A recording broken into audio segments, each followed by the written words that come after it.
You've been there, right? You feed a massive log file or a super complex document to a powerful AI, expecting some genius insight, and what do you get?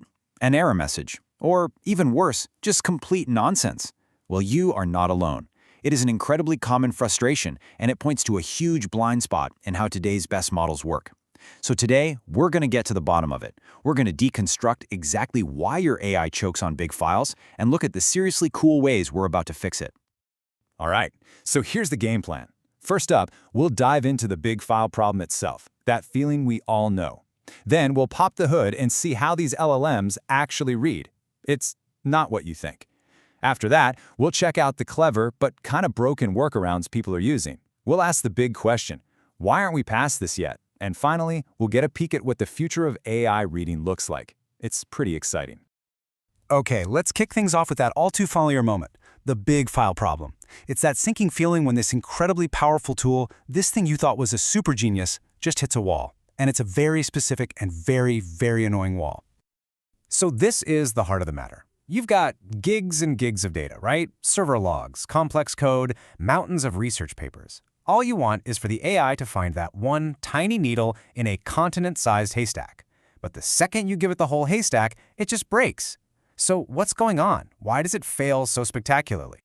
I mean, our expectation is pretty clear. We want surgical precision. We want the AI to be a detective, to intelligently scan everything, find the important clues, and give us a nice, clean summary. But what we get instead is, well, a system overload, a flat-out refusal, or an answer that's so off the mark it's useless. That gap between what we want and what we get is absolutely massive. Okay, so to really understand why this failure happens, we have to pull back the curtain and look at how a large language model actually sees your data. And here's a little spoiler alert for you. It's nothing like how you or I read. It's not even in the same ballpark. It all comes down to this one core concept, linear processing. See, an LLM doesn't skim, it doesn't search for keywords or jump to chapter headings. It takes your entire file, chops it up into tiny pieces called tokens. You can think of them as words or even parts of words, and then it reads every single one in a long, continuous line from the first character to the very last. No skipping ahead. And this really shows you just how much of a brute force approach this is. First, like we said, it tokenizes everything. Then, and this is the wild part, it uses its attention mechanism to mathematically compare every single token to every other token in the entire sequence.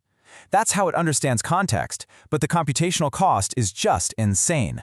It's an explosion of calculations. And only after all of that incredibly exhaustive work is finished can the model even start thinking about what to say back to you. And this quote from the source material just nails it. The model is essentially flying blind. It has to swallow the entire universe of your data before it can even begin to guess which parts might be the important stars. There's just no search first, ask questions later step. It's all or nothing. So, let's put it side by side. When you or I get a huge document, what do? We use our intelligence. We skim headings, look for keywords, ignore the boring, repetitive stuff. An LLM can't do any of that. It's forced to read every single word, including millions of lines of redundant OK statuses in a log file, with the exact same level of intense focus. It's wildly inefficient. Now, this fundamental limitation wasn't exactly a secret. Engineers figured this out pretty early on. So the thinking went something like this. Okay, if the core model is kind of dumb at searching, what if we just do the searching for it? What if we give it an external brain? And that brings us to the industry's #1 workaround. It's a technique called Retrieval-Augmented Generation, or RAG for short. And honestly, the best way to think about RAG is to picture a super fast, hyper-efficient librarian. Instead of forcing the poor LLM to read the entire library, the RAG system zips through the shelves, finds the 1 or 2 paragraphs that are most relevant to your question, and just hands those over.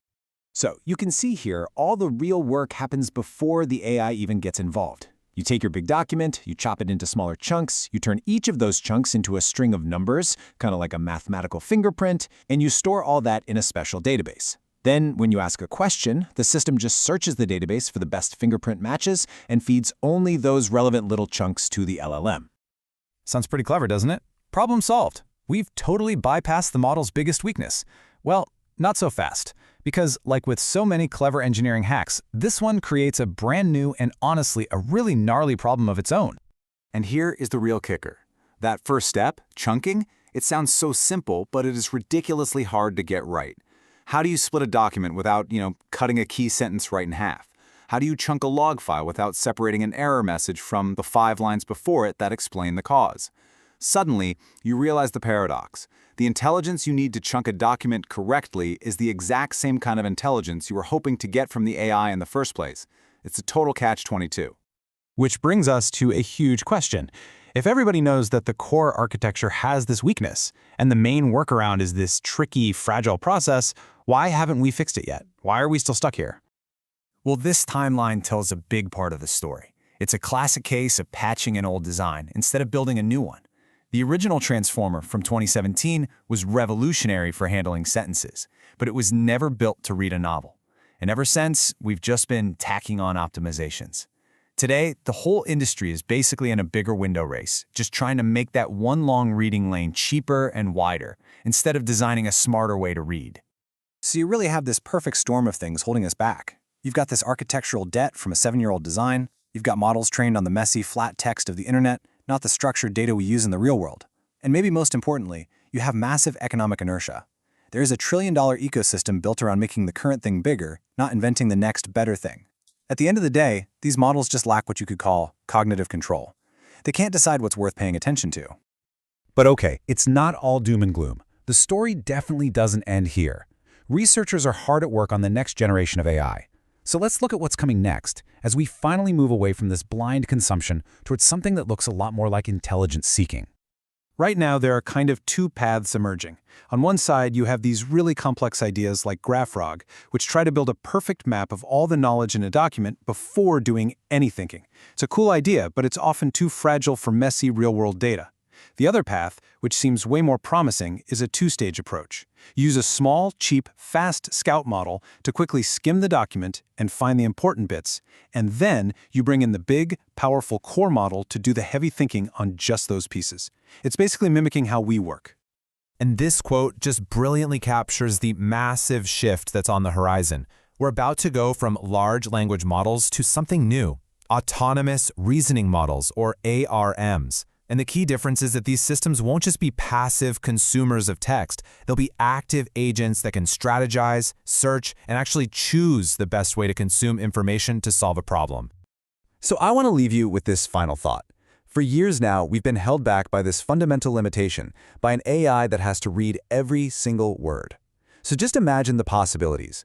What new tools will we create? What huge problems will we finally be able to solve when our AI finally learns how to skim?